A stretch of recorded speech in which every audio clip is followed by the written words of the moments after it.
So Donald Trump finally picked business over politics, and Mike Huckabee's heart told him no. They both opted out of the 2012 race this week. Meanwhile, official candidate Newt Gingrich is already navigating some troubled waters. Let's get some insight now from our Washington executive editor, Al Hunt, to find out who's actually a contender here.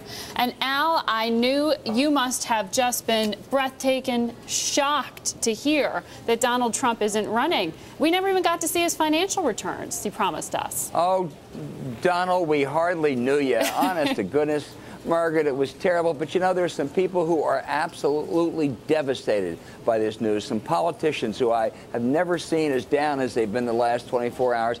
They all happen to be Democrats. They wanted Trump in this field so badly because first he raised all sorts of fringe issues like the birther issue and how Obama got in Harvard that distracted attention from the central issue for Republicans, and he gave a new buffoonery element to it, which Democrats just loved. So if Newt gets out, they're going to be in a state of depression. Yeah, well, surprised some. The Newt officially got in, right? And it turns out it's not the marital issues that we had been expecting that are haunting him quite as much. It's another M word these days. Well, Medicare, he criticized Paul Ryan's Medicare plans being too radical. And then when he was attacked for it, he did what he frequently does. He said he was misquoted. The press has this terrible habit of repeating Newt's own words, which is can be terribly unfair. It's what he said rather than what he meant, apparently. Newt is not a conservative, Margaret. He is a bomb thrower. He is a revolutionary. He's a rabble-rouser. Ideology or philosophy really are incidental to Newt, and he throws red meat to conservatives, and they think, he's one of those, or one of ours, and then he gets in trouble. This is going to happen throughout. He also lacks discipline. So I think the only question is, will Newt be able to make it all the way to those first contests?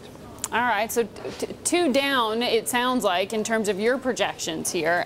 Mike Huckabee, did it surprise you that he's staying in the TV business and not running?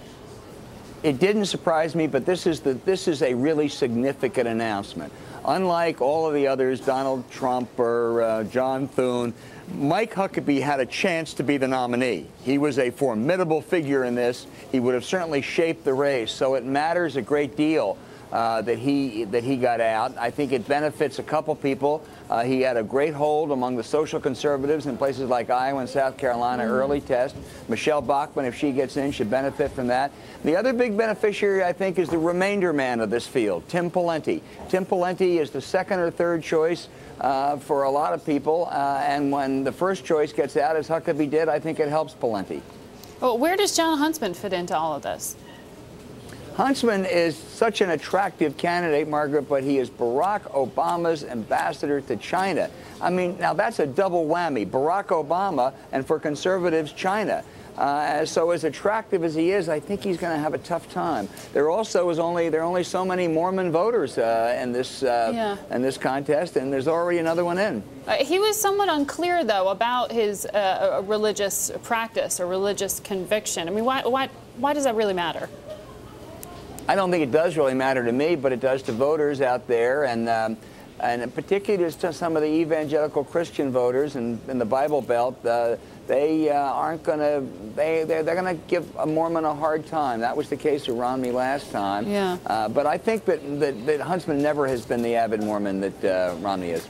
So it sounds like your front runner at this point is Pawlenty, or best positioned at this point. No, my front runner is Mitt Romney. Mitt Romney's a front runner. First of all, he's done it before. He can raise more money than anybody else. He's got a lot of personal wealth. But, Margaret, at the same time, he's got so many liabilities. Romney Care, the precursor to Obamacare, the fact he's a Mormon. He's got so many Achilles heels, he looks like the NFL disabilities list sometimes. So he's a front runner, but he's not going to dissuade anybody from getting in. Al, we missed you yesterday. I'm glad you're back.